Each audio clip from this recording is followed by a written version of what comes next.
Hello friends, ಎಲ್ಲರೂ ಹೇಗಿದ್ದೀರಾ? I hope ಎಲ್ಲರೂ ಚೆನ್ನಾಗಿದ್ದೀರಾ ಅಂತೇಳಿ ಭಾವಿಸ್ತಾ ಬನ್ನಿ ಇವತ್ತಿನ ಬ್ಲಾಗ್ನ ಕಡೆಗೆ ಕ್ವಿಕ್ಕಾಗಿ ಹೋಗ್ಬಿಟ್ಟು ಬರೋಣ.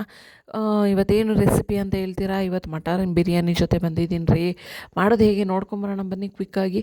ಫಸ್ಟು ಏನೇನು ತೊಗೋಬೇಕಂತ ಹೇಳ್ತೀನಿ. ಪಲಾವ್ ಎಲ್ಲ ತೊಗೊಳ್ಳಿ, ಮತ್ತು ನಕ್ಷತ್ರದ ಹೂವು, ಚಕ್ಕೆ, ಲವಂಗ, ಮತ್ತು 2 ಹಸಿರು ಮೆಣಸಿನ್ಕಾಯಿ, ನಿಮಗೆ ಖಾರ ಎಷ್ಟು ಬೇಕು ನೋಡ್ಕೊಂಡು ಹಾಕ್ಕೊಳ್ಳಿ.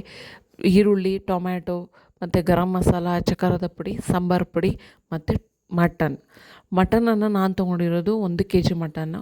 ಅದನ್ನು ಚೆನ್ನಾಗಿ ತೊಳ್ಕೊಬೇಕು. ತೊಳ್ಕೊಂಡು ಕುಕ್ಕರಲ್ಲಿ ಉಪ್ಪು ಮತ್ತು ಅರಿಶಿನ ಪುಡಿ ಮತ್ತು ಸ್ವಲ್ಪ ಖಾರದ ಪುಡಿಯನ್ನು ಹಾಕಿ ವಿಷಲ್ ಹೊಡೆಸ್ಬೇಕು. ನೀರನ್ನು ಹಾಕ್ಕೋಬಾರ್ದು, ವಿಷಲ್ ಹೊಡೆಸ್ಬೇಕು. ನೋಡಿ, ಹಾಗೆಯೇ ಕ್ಲೋಸ್ ಮಾಡಿಬಿಟ್ಟು ವಿಷಲ್ ಹೊಡೆಸ್ತಾ ಇದ್ದೀನಿ. ಯಾಕೆ ಅಂದರೆ ನಾವು ಬಿರಿಯಾನಿ ಮಾಡುವಾಗ ಸ್ವಲ್ಪ ಅದು ಬೇಗ ಬೆಂದಿದ್ರೆ ಟೈಮು ಉಳಿಯುತ್ತೆ, ಬೇಗ ರೆಡಿ ಆಗಿಬಿಡುತ್ತೆ, ಮತ್ತು ಮಟನ್ನ ನೀಟಾಗಿ ಬೇಯುತ್ತೆ, ನಮಗೆ ತಿನ್ನುವಾಗ ಚೆನ್ನಾಗಿ ಅನಿಸುತ್ತೆ. ಇಲ್ಲಾಂದರೆ ಮಟನ್ ಕೆಲವೊಂದು ಸಲ ಬೆಂದೇ ಇರೋಲ್ಲ, ಹಂಗೆ ಹಾಕ್ಬಿಟ್ಟಿರ್ತೀವಿ, ಆಗ ಚೆನ್ನಾಗಿರಲ್ಲ. ಸೊ ಹಂಗಾಗೋದು ಬೇಡ ಅಂಥೇಳಿ ಫಸ್ಟೇ ಕುಕ್ಕರಲ್ಲಿ 5ರಿಂದ 6 ವಿಷಲನ್ನು ಫಸ್ಟು ಕೂಗಿಸ್ಕೊಳ್ಳೋಣ. ನೋಡಿ, ಕೂಗಿಸ್ಕೊತಾ ಇದ್ದೀನಿ ಇವಾಗ. 5ರಿಂದ 6 ವಿಷಲ್ ಕ್ಲೋಸ್ ಮಾಡ್ತಾಯಿದ್ದೀನಿ ಲಿಡ್ಡು. ಈಗ 5ರಿಂದ 6 ವಿಷಲ್ ಆಗಿದೆ. ಈಗ ನೋಡಿ, ನಾನು ಸೌದೆ ಒಲೆಯಲ್ಲೇ ನಾನು ಅಡುಗೆ ಪ್ರಿಫರೆನ್ಸ್ ಮಾಡೋದು ಯಾವಾಗಲೂ ಅಷ್ಟೇ. ಸೊ ಹಾಗೆ ಇವತ್ತು ಸಹ ಮಟನ್ ಬಿರಿಯಾನಿಯನ್ನು ಸೌದೆ ಒಲೆಯಲ್ಲೇ ಮಾಡ್ತಾಯಿದ್ದೀನಿ. ಒಂದು ತಪ್ಪಲೆಗೆ ಸ್ವಲ್ಪ ಎಣ್ಣೆಯನ್ನು ಹಾಕ್ಕೊಂಡು, ಪಲಾವ್ ಎಲೆ ಮತ್ತು ಏಲಕ್ಕಿಯನ್ನು ಹಾಕ್ಕೊಂಡು, ಚಕ್ಕೆ, ಮರಾಠಿ ಮೊಗ್ಗು ಮತ್ತು ನಕ್ಷತ್ರದ ಹೂವು ಎಲ್ಲವನ್ನು ಹಾಕ್ಕೊಂಡು ಸ್ವಲ್ಪ ಹೊತ್ತು ಫ್ರೈ ಮಾಡೋಣ. ಅದು ಫ್ರೈ ಆದಮೇಲೆ ಸ್ವಲ್ಪ ಅದು ಫ್ಲೇವರೆಲ್ಲ ಬಿಡಬೇಕು ಎಣ್ಣೆ ಜೊತೆಗೆ. ಚೆನ್ನಾಗಿ ಅದರ ಫ್ಲೇವರೆಲ್ಲ ಘಮ್ ಅಂತ ಬರಬೇಕೆಲ್ಲ ಚೆನ್ನಾಗಿ. ಸೌದೆ ಒಲೆಯಲ್ಲಿ ಮಾಡೋ ಅಡುಗೆ ರುಚಿನೇ ಚಂದ ರೀ. ಸೊ ನೋಡಿ, ಇವಾಗ ಅದೆಲ್ಲ ಫ್ರೈ ಆಗಿದೆ. ಈಗ ಈರುಳ್ಳಿಯನ್ನು ಹಾಕೋತಾ ಇದ್ದೀನಿ. ನೋಡಿ ಎಷ್ಟು ಚೆನ್ನಾಗಿ ಈರುಳ್ಳಿ ಸಣ್ಣದಾಗಿ ಕಟ್ ಮಾಡ್ಕೋಬೇಕು, ಚೆನ್ನಾಗಿ ಬೇಯಬೇಕು ಈರುಳ್ಳಿ. 5ರಿಂದ 6 ಈರುಳ್ಳಿಯನ್ನು ಕಟ್ ಮಾಡ್ಕೊಂಡಿದ್ದೀನಿ ನಾನು ಈ ರೀತಿ ಸ್ಲೈಸಾಗಿ. ನೀಟಾಗಿ ಈರುಳ್ಳಿಯನ್ನು ಬೇಯಿಸ್ಕೊಳ್ಳೋಣ. ಈಗ ನೋಡಿ, ನೀಟಾಗಿ ಬೇಯಿಸ್ಕೋಬೇಕು. ಒಲೆ ಪಕ್ಕ ಪಕ್ಕ ಪಕ್ಕ ಅಂತ ಉರಿತಾ ಇದೆ ರೀ ಚೆನ್ನಾಗಿ. ನೋಡಿ ಎಷ್ಟು ಚೆನ್ನಾಗಿ ಉರಿತಾ ಇದೆ ಒಲೆ. ಸೊ ಸೌದೆ ಒಲೆಯಲ್ಲಿ ತಿನ್ನೋದು ಅಡುಗೆ ಇದೆಯಲ್ಲ, ತುಂಬಾ ಟೇಸ್ಟಾಗಿರುತ್ತೆ. ಸೊ ಹಾಗಾಗಿ ನಾನು ಯಾವಾಗಲೂ ಸೌದೆ ಒಲೆದೇ ಪ್ರಿಫರೆನ್ಸ್ ಮಾಡೋದು. ಎಲ್ರಿಗೂ ಸಜೆಸ್ಟ್ ಮಾಡೋದು ಸಹ ಸೌದೆ ಒಲೆದೇ. ಈಗೆಲ್ಲ ಟ್ರೆಂಡು ಸೌದೆ ಒಲೆದು ಎಲ್ಲೂ ಸಿಗೋಲ್ಲ, ಅಪರೂಪ ಆಗೋಗ್ಬಿಟ್ಟಿದೆ. ಹಳ್ಳಿ ಕಡೆ ಬಂದ್ರೂ ಎಲ್ಲರ ಮನೆಯಲ್ಲೂ ಗ್ಯಾಸ್ ಸ್ಟವ್ವೇ ಆಗೋಗ್ಬಿಟ್ಟಿದೆ. ಸೌದೆ ಒಲೆ ಅಂತೂ ಅಪರೂಪ ಆಗೋಗ್ಬಿಟ್ಟಿದೆ. ಅದಕ್ಕೆ ಆರೋಗ್ಯನೂ ಎಲ್ರಿಗೂ ಅಪರೂಪ ಆಗೋಗಿದೆ ಅನಿಸುತ್ತೆ. ಸೊ ಬನ್ನಿ ನೆಕ್ಸ್ಟ್ ಏನು ಮಾಡಬೇಕು ನೋಡೋಣ. ಈರುಳ್ಳಿ ಚೆನ್ನಾಗಿ ಬೇಯಬೇಕು, ಇನ್ನೂ ಬ್ರೌನಿಷ್ ಕಲರ್ ಬರಬೇಕು. ಅದು ಪಿಂಕಿಶ್ ಎಲ್ಲ ಹೋಗಿ ಹಸಿ ಸ್ಮೆಲ್ಲ ಹೋಗಬೇಕು ನೀಟಾಗಿ. ಚೆನ್ನಾಗಿ ಹಸಿ ಸ್ಮೆಲ್ಲೆಲ್ಲ ಹೋಗಬೇಕು. ನೋಡಿ, ಎಣ್ಣೆಯಲ್ಲಿ ಒಲೆ ಪಕ ಪಕ ಅಂತ ಉರಿತಾ ಇದೆ ನೋಡಿ ಎಷ್ಟು ಚೆನ್ನಾಗಿ. ಈಗ ಅದಕ್ಕೆ ನಾವು ಕಟ್ ಮಾಡ್ಕೊಂಡಿರ್ತಕ್ಕಂಥ ಪುದೀನ ಸೊಪ್ಪು ಮತ್ತು ಸಾಂಬಾರು ಸೊಪ್ಪನ್ನು ಹಾಕ್ತಾಯಿದ್ದೀವಿ. ಅದನ್ನು ಸಹ ಸ್ವಲ್ಪ ಹೊತ್ತು ಫ್ರೈ ಮಾಡಬೇಕು, ನೀಟಾಗಿ ಮಿಕ್ಸಪ್ ಮಾಡಬೇಕು. ಪುದೀನ ಸೊಪ್ಪುದು ಫ್ಲೇವರೇ ಒಂಥರ ಚೆಂದ ರೀ, ಚೆನ್ನಾಗಿ ಅನಿಸುತ್ತೆ. ಅದು ಫ್ಲೇವರ್ ಬರ್ತಾಯಿದ್ರೆ ಸೂಪರಾಗಿ ಅನಿಸುತ್ತೆ ಫೀಲು. ಅದು ಫ್ರೆಶ್ನೆಸ್ಸನ್ನು ಕೊಡುತ್ತೆ ಆ ಪುದೀನ ಸೊಪ್ಪು. ಸೊ ಹಾಗಾಗಿ ಪುದೀನ ಸೊಪ್ಪು ಮತ್ತು ಸಾಂಬಾರು ಸೊಪ್ಪು ಎರಡನ್ನು ಸಣ್ಣದಾಗಿ ಕಟ್ ಮಾಡಿಕೊಂಡು ಅದನ್ನು ಆ್ಯಡ್ ಮಾಡಿಕೊಂಡು ಸ್ವಲ್ಪ ಫ್ರೈ ಮಾಡಬೇಕು. ಅದ್ರದ್ದು ಸ್ಮೆಲ್ಲೆಲ್ಲ ಚೆನ್ನಾಗಿ ಎಲ್ಲದಕ್ಕೂ ಹೊಂದ್ಕೋಬೇಕು.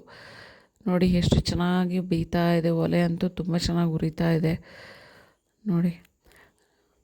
ನನ್ನ ವೀಡಿಯೋಗಳು ಎಲ್ರಿಗೂ ಇಷ್ಟ ಆಗ್ತಿದೆಯಾ? ಇಷ್ಟ ಆಗ್ತಿದ್ರೆ ದಯವಿಟ್ಟು ಕಮೆಂಟ್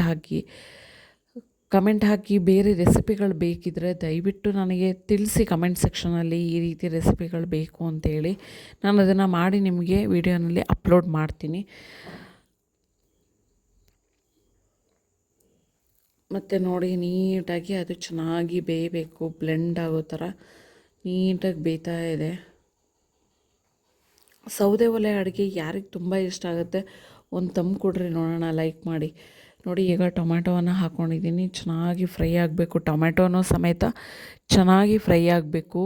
ಇವತ್ತು ಸ್ವಲ್ಪ ನನ್ನ ವಾಯ್ಸ್ ವೀಕಾಗಿ ಕಾಣಿಸ್ತಿದೆ ಅಂತ ಅನಿಸ್ತದೆ ನನಗೇ, ಯಾಕಂದರೆ ಸ್ವಲ್ಪ ಗಂಟಲು ಕೆಟ್ಟಿದೆ. ಸೊ ಹಾಗಾಗಿ ಕ್ಷಮೆ ಇರಲಿ ಎಲ್ಲರಲ್ಲೂ.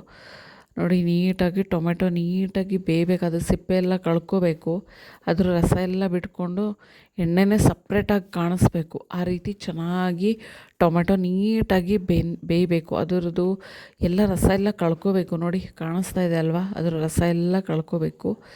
ಆಗ ಚೆನ್ನಾಗಿರುತ್ತೆ. ಟೊಮೆಟೊ ಚೆನ್ನಾಗಿ ಬೆಂದರೆ ಟೊಮೆಟೊ ಮತ್ತು ಈರುಳ್ಳಿ ಮತ್ತು ಈ ಮಸಾಲ ಪದಾರ್ಥಗಳೆಲ್ಲ ಏನಿರುತ್ತೆ, ಈ ಶುಂಠಿ ಬೆಳ್ಳುಳ್ಳಿ ಪೇಸ್ಟ್ ಹಾಕೋತಾ ಇದ್ದೀನಿ, ಇವುಗಳದ್ದೆಲ್ಲ ಹಸಿ ವಾಸನೆ ಹೋಗಿರಬೇಕು. ನೀಟಾಗಿ ಬೆಂದಿದ್ರೆ ಮಾತ್ರ ರೆಸಿಪಿ ಚೆನ್ನಾಗಿ ಬರುತ್ತೆ. ನೀವು ಏನೇ ಮಾಡಿ ನಾವು ಹಾಕುವಂತಹ ಮಸಾಲೆ ಪದಾರ್ಥಗಳದ್ದು ಹಸಿ ಸ್ಮೆಲ್ ಹೋಗೋವರೆಗೂ ನೀಟಾಗಿ ಚೆನ್ನಾಗಿ ಬೇಯಿಸ್ಕೋಬೇಕು, ಫ್ರೈ ಮಾಡಬೇಕು. ಆವಾಗ ತುಂಬಾ ಚೆನ್ನಾಗಿರುತ್ತೆ. ನೋಡಿ ಈಗ ಚೆನ್ನಾಗಿ ಬೆಂದಿದೆ, ಚೆನ್ನಾಗಿ ಬೇಯ್ತಾ ಇದೆ. ಈಗ ನೋಡಿ ಇನ್ನೊಂದು 2 ಸಲ ಸೌಟನ್ನು ಇದು ಮಾಡಬೇಕು. ನೋಡಿ ಅಲ್ಲಿ ಎಣ್ಣೆ ಬಿಡ್ಕೋತಾ ಇದೆ. ಸೊ ಬೆಂದಿರುವಂತಹ ಮಟನನ್ನು ಇವಾಗ ಆ ಪಾತ್ರೆ ಒಳಗಡೆ ಹಾಕ್ತಾಯಿದ್ದೀವಿ. ನೋಡಿ ಈಗ ಅದು ಮಸಾಲೆ ಎಲ್ಲ ಹಿಡಿಬೇಕು. ನೋಡಿ ಚೆನ್ನಾಗಿ ಎಷ್ಟು ಚೆನ್ನಾಗಿ ಕಾಣಿಸ್ತಾ ಇದೆ. ನೋಡೋಕ್ಕೆ 2 ಕಣ್ಣು ಸಾಕಾಗ್ತಿಲ್ಲ. ನೋಡಿ ಎಷ್ಟು ಚೆನ್ನಾಗಿ ಕಾಣಿಸ್ತಾ ಇದೆ. ಒಂದು ಒಳ್ಳೆ ಮಿಕ್ಸನ್ನು ಕೊಡಿ ಚೆನ್ನಾಗಿ.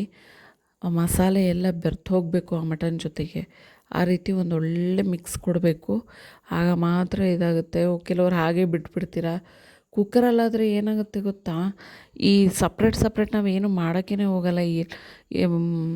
ಒಟ್ಟಿಗೆ ಹಾಕ್ಬಿಟ್ಟು ಕೂಗಿಸ್ಬಿಡ್ತೀವಿ. ಈಗ ನೋಡಿ ಸ್ವಲ್ಪ ಉಪ್ಪನ್ನು ಹಾಕ್ಬಿಟ್ಟು ಚೆನ್ನಾಗಿ ಇನ್ನೊಂದು ರೌಂಡ್ ಮಿಕ್ಸಪ್ ಕೊಡಬೇಕು. ನೀಟಾಗಿ ಮಿಕ್ಸ್ ಮಾಡಬೇಕು. ನೋಡಿ ನೀಟಾಗಿ ಆ ಕಡೆಯಿಂದ ಈ ಕಡೆಗೆ, ಈ ಕಡೆಯಿಂದ ಆ ಕಡೆಗೆ ಚೆನ್ನಾಗಿ ಮಿಕ್ಸ್ ಮಾಡಿದ್ಮೇಲೆ ಈಗ ಸ್ವಲ್ಪ ಅರಶಿನ ಪುಡಿ, ಅಚ್ಚ ಖಾರದ ಪುಡಿ, ಸಾಂಬಾರು ಪುಡಿ ಮತ್ತು ಇವುಗಳನ್ನು ಹಾಕ್ಕೊಂಡು ಇನ್ನೊಂದು ಸಲ ನೀಟಾಗಿ ಮಿಕ್ಸಪ್ ಆಗಬೇಕದು. ಚೆನ್ನಾಗಿ ಬೆರ್ತು ಹೋಗಬೇಕು. ನೋಡಿ ಎಷ್ಟು ಚೆನ್ನಾಗಿ ಕಾಣಿಸ್ತಾ ಇದೆ. ಕಲರ್ ನೋಡೋದಕ್ಕೆ ಎಷ್ಟು ಸಖತ್ತಾಗಿ ಕಾಣಿಸ್ತಾ ಇದೆ ಗೊತ್ತಾ. ಸೌದೆ ಅಡುಗೆ ಒಲೆ ಅಂದರೆ ಸೌದೆ ಒಲೆಯಲ್ಲಿ ಮಾಡ್ತಿರ್ತಕ್ಕಂಥದ್ದು ಅಂದರೆ ತುಂಬಾ ಇಂಟ್ರೆಸ್ಟಿಂಗ್ ಆಗಿರುತ್ತೆ, ಸಖತ್ತಾಗಿರುತ್ತೆ. ನೋಡಿ ಈಗ ಮೊಸರನ್ನ ಆ್ಯಡ್ ಮಾಡ್ತಾಯಿದ್ದೀನಿ. ಮೊಸರನ್ನ ಆ್ಯಡ್ ಮಾಡಿ ಇನ್ನೊಂದು ಸಲ ಚೆನ್ನಾಗಿ ಮಿಕ್ಸ್ ಕೊಡಬೇಕು. ಚೆನ್ನಾಗಿ ಹೊಂದ್ಕೊಳ್ಳೋ ಥರ ಹೇಳಿ ಚೆನ್ನಾಗಿ 1-2 ನಿಮಿಷ ಫ್ರೈ ಮಾಡಿ ಆಮೇಲೆ ಸ್ವಲ್ಪ ನಿಂಬೆ ರಸವನ್ನು ಹಾಕ್ಕೊಳ್ಬೇಕು. ನಾನು 1 ನಿಂಬೆ ಹಣ್ಣನ್ನು ತೊಗೊಂಡಿದ್ದೀನಿ. ನೀಟಾಗಿ ಈಗ ಮತ್ತೆ ಪುನಃ ಮಿಕ್ಸಪ್ ಮಾಡ್ಕೊಳ್ಳೋಣ ಎಲ್ಲನೂ. ಈಗ ಗರಂ ಮಸಾಲೆಯನ್ನು ಹಾಕೋತಾ ಇದ್ದೀನಿ ನೀಟಾಗಿ. ಈಗ ಮತ್ತೆ ಪುನಃ ಇನ್ನೊಂದು ಮಿಕ್ಸ್ ಕೊಡೋಣ ಚೆನ್ನಾಗಿ.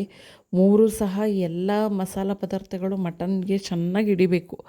ಈಗ ಆಲ್ರೆಡಿ ಮಟನ್ ಬೆಂದಿದೆ. ಈಗ ಒಗ್ಗರಣೆಯಲ್ಲಿ ಇನ್ನೂ ಸ್ವಲ್ಪ ಚೆನ್ನಾಗಿ ಬೇಯಬೇಕು. ನೋಡಿ ಎಷ್ಟು ಚೆನ್ನಾಗಿ ಕಾಣಿಸ್ತಾ ಇದೆ.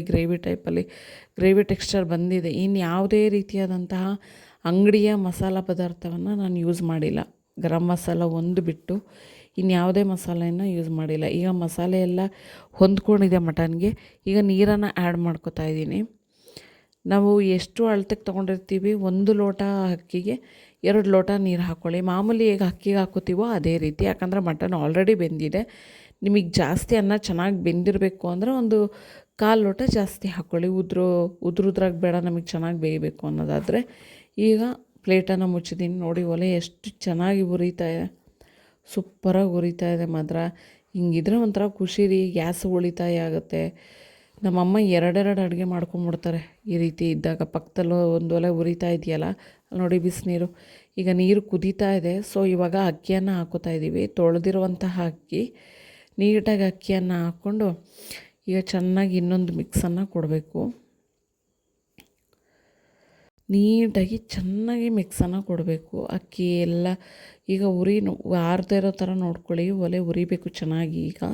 ಯಾಕಂದರೆ ಅಕ್ಕಿ ಹಾಕಿದ್ದೀವಿ, ಒಲೆ ಉರಿಲಿಲ್ಲ ಅಂದರೆ ಚೆನ್ನಾಗಲ್ಲ, ಒಂಥರ ಅರೆ ಬೆಂದಿರೋ ಅನ್ನ ಆಗಿಬಿಡುತ್ತೆ. ಈಗ ನೋಡಿ ನೀಟಾಗಿ ಅಕ್ಕಿ ಎಲ್ಲ ನೀಟಾಗಿ ಚೆನ್ನಾಗಿ ಬೇಯಬೇಕು.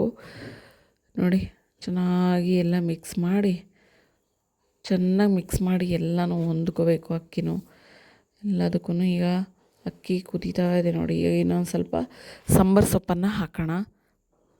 ಸಾಂಬಾರು ಸೊಪ್ಪನ್ನು ಹಾಕಿ ಪ್ಲೇಟನ್ನು ಕ್ಲೋಸ್ ಮಾಡಿ ಮುಚ್ಚಿಬಿಟ್ಟು ಒಂದು ಅರ್ಧ-ಮುಕ್ಕಾಲು ಗಂಟೆಗೆ ನೋಡಿ ರುಚಿಯಾದ ಘಮ ಘಮ ಘಮ ಘಮ ಘಮ ಅಂತಿದೆ ಕಣ್ರಿ.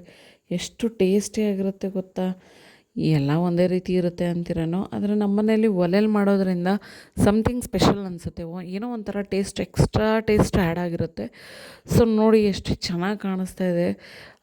ಅಪಿರಿಯನ್ಸೇ ಒಂಥರ ಔಟ್ಲುಕ್ಕಿಂಗ್ ಅಪಿರಿಯನ್ಸೇ ತುಂಬ ಚೆನ್ನಾಗಿದೆ.